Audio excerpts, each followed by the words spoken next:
It's broken in the last few hours that Governor Tim Walz, who ran as Kamala Harris's VP, is not going to seek re-election. He's going to drop out. He's dropping out because of right-wing conspiracy theories. He's dropping out because of right-wing lies. See, this is why I always tell Blue MAGA that bootlicking and making excuses for the Democratic Party doesn't actually help anything. It actually makes it worse. It empowers the right. Because the reason why the right seems so strong is not because they are so strong. It's because the Democrats are so goddamn weak.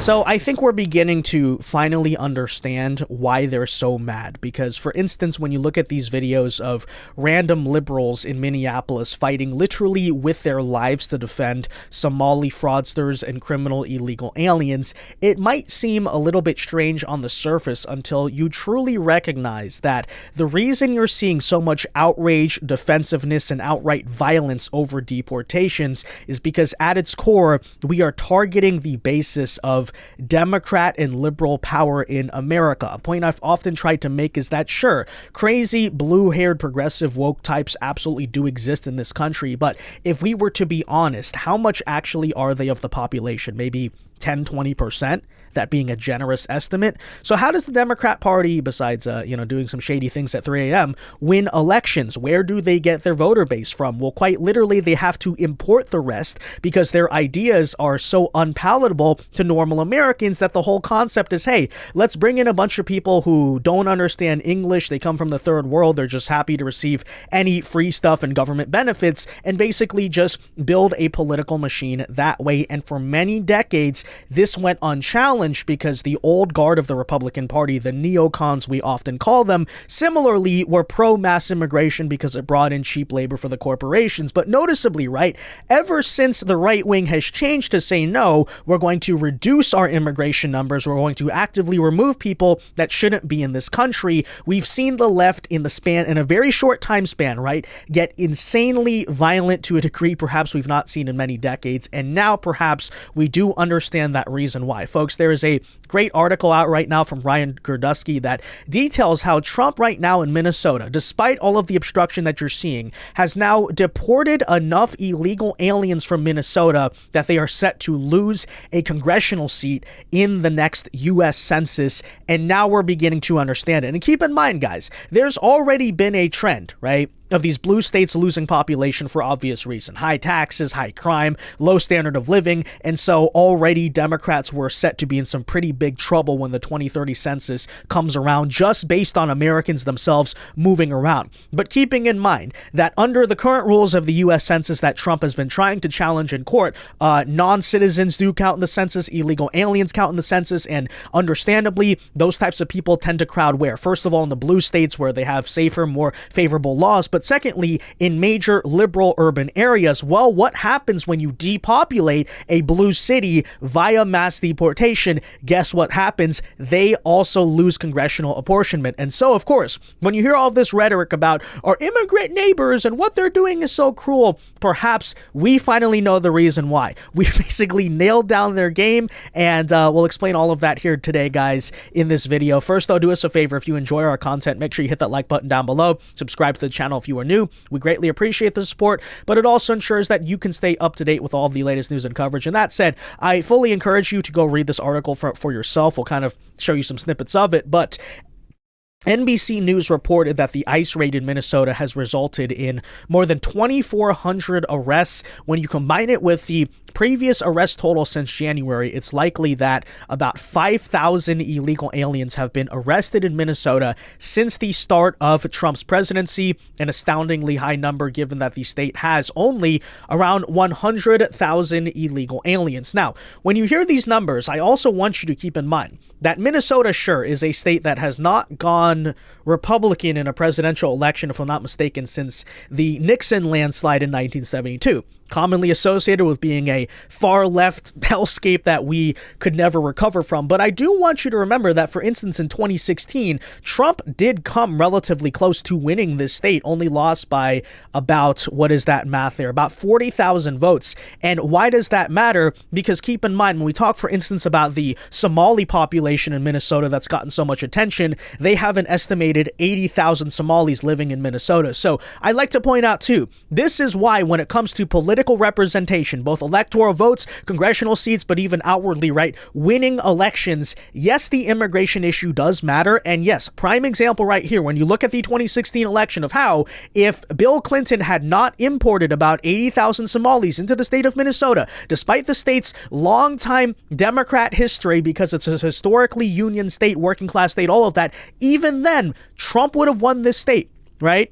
And going forward into the midterms, going forward into 2028, this is another thing we have to keep in mind, and it's especially going to matter in the next census. Yes, they have basically rigged the game using immigration when it comes to all of the apportionments.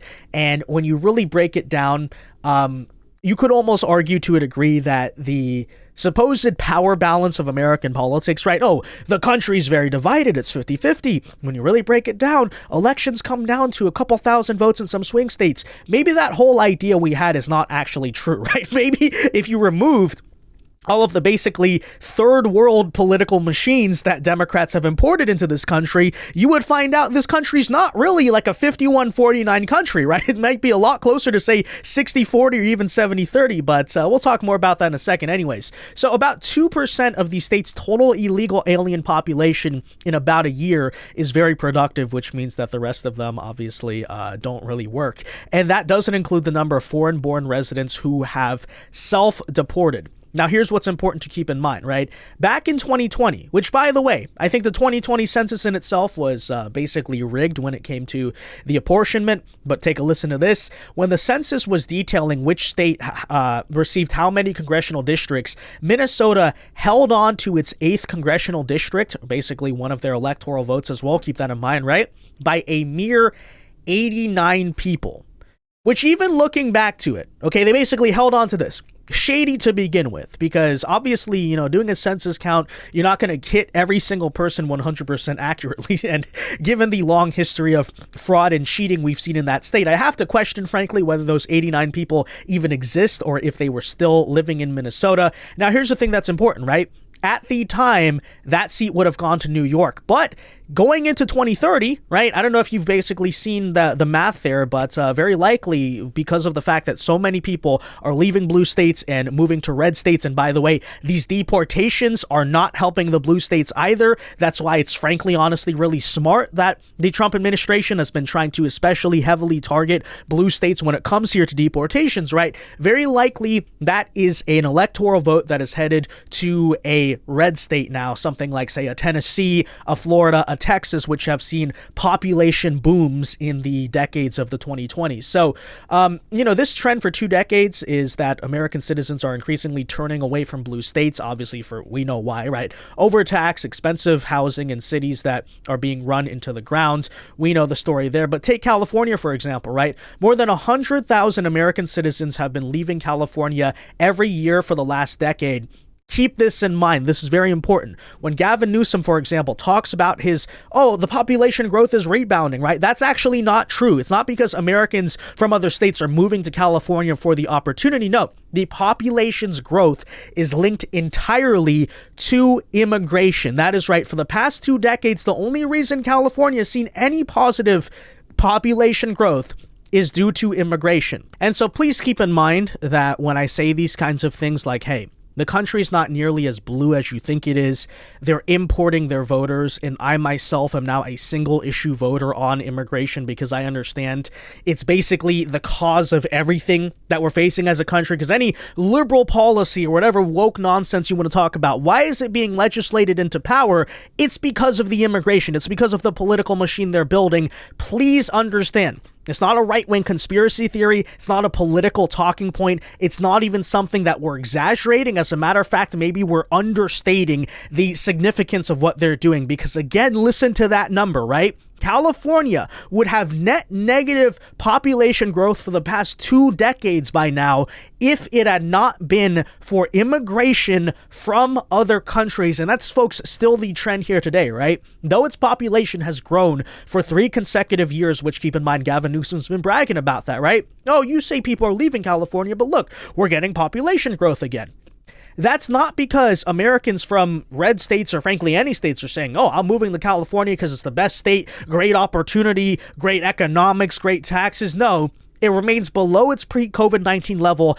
And if not for immigration, it would be in decline. Now do you understand, right? Now do you understand too, by the way, when they try to say, oh, California is so prosperous, it has the most people. Look, guys, our population is growing again. No, it's not, right? It's growing only because of immigration. And keep in mind, I'm going to take a wild guess that in many cases here, especially the ones that are coming nowadays, it's not necessarily because the immigrants see it as, oh, California, prosperous place. No, they understand, right? That going to liberal states means what? The most free benefits, the most protection, for instance, from deportation, because the state government's going to try to shield you using sanctuary laws, etc., etc. So, it's not just, they're going here, they're all being productive, they're setting up stuff. No, they're basically congregating around, hey, where's the most EBT? Where's the most Medicaid, etc., etc. And that's essentially what's going on. And again, I say, that's how liberals even maintain power in this country. Even look at Minnesota, right? A state that is perceived to be extremely blue, but on some election years, it could be the case that without a lot of these Somali and otherwise foreign-born and, migrant populations and diasporas living in that state, could be a Republican state right now. They literally need to basically import people from the third world, buy their votes in very, easy and sometimes very shady ways, and then only by that can they even claim, oh, look, Democrats are popular. People really like us. The American people elected us. Was it actually the American people, though? I mean, let's be honest about it. Was it? Or, again, was it the political machine here you imported from people who largely are not even speaking English, right?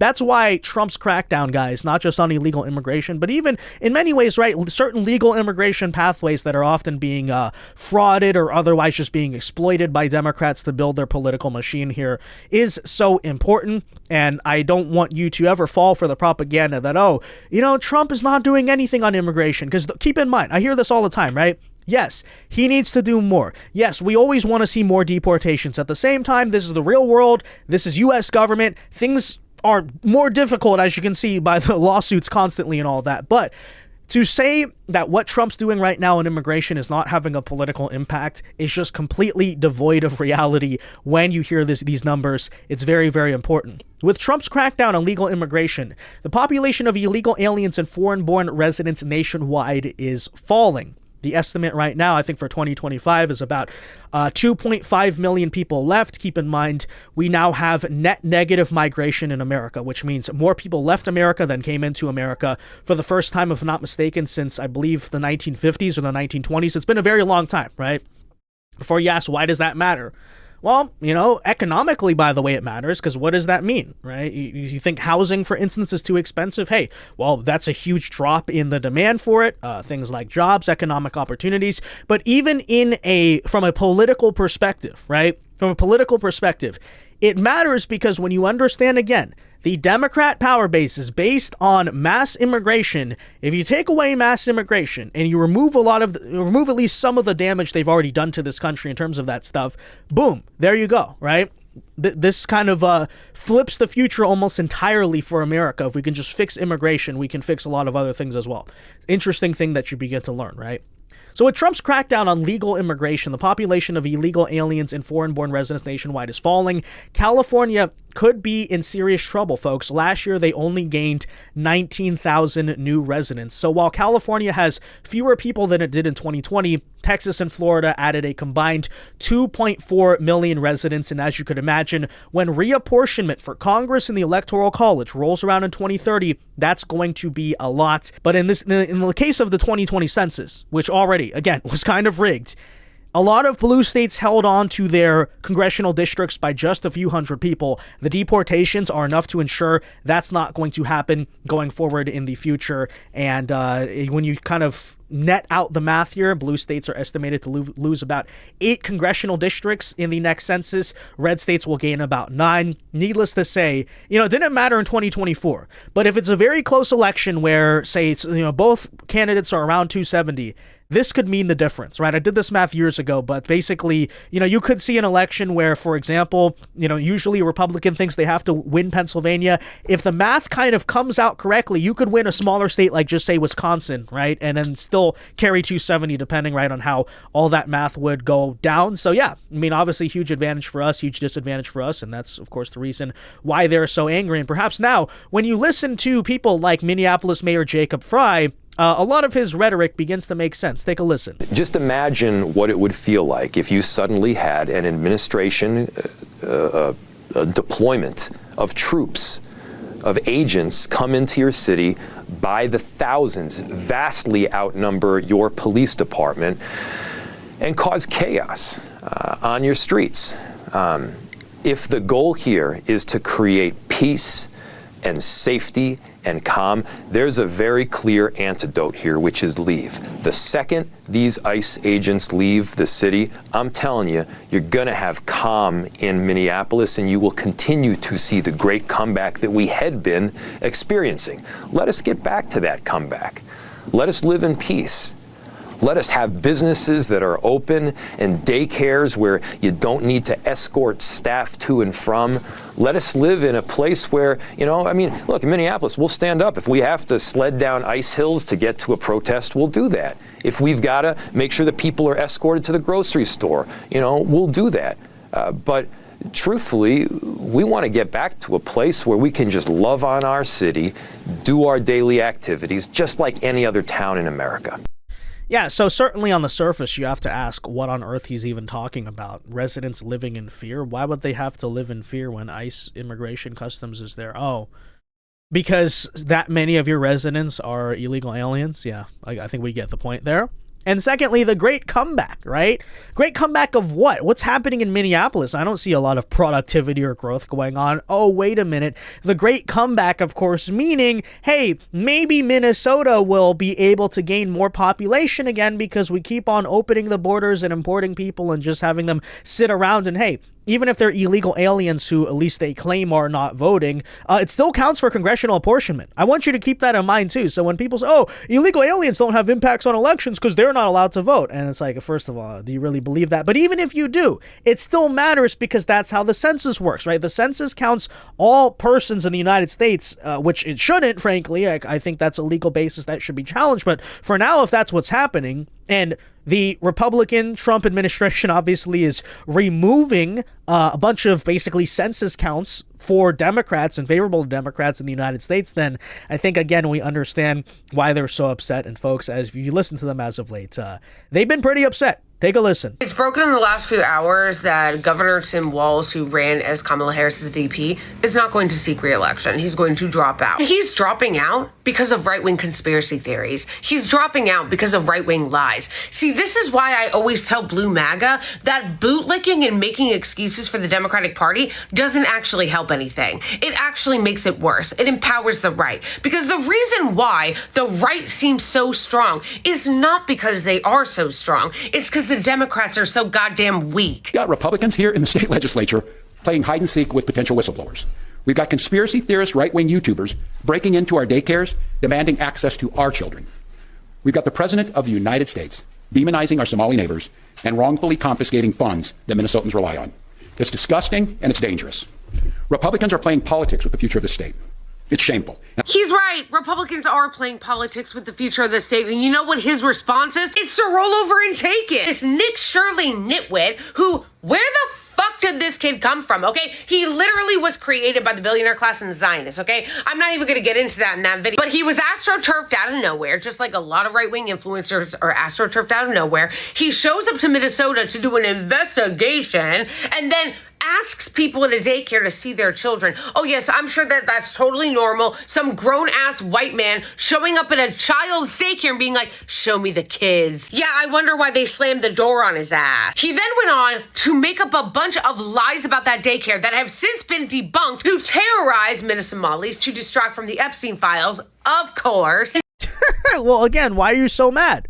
We understand why they're so mad, because it's not just about a YouTube video by Nick Shirley or some things that we said about Somalis or whatever. No, the entire basis, right? The entire power structure of the Democrat Party, not just in Minnesota, but frankly nationwide, is now being exposed, and it's at risk of being taken down. That's why all these lunatics are chasing ICE agents around in the streets, because it's that important, it's that fundamental for Democrats to have any influence in this country to basically perpetrate the mass importation of like third world voters, because that's how unpopular they actually are, right?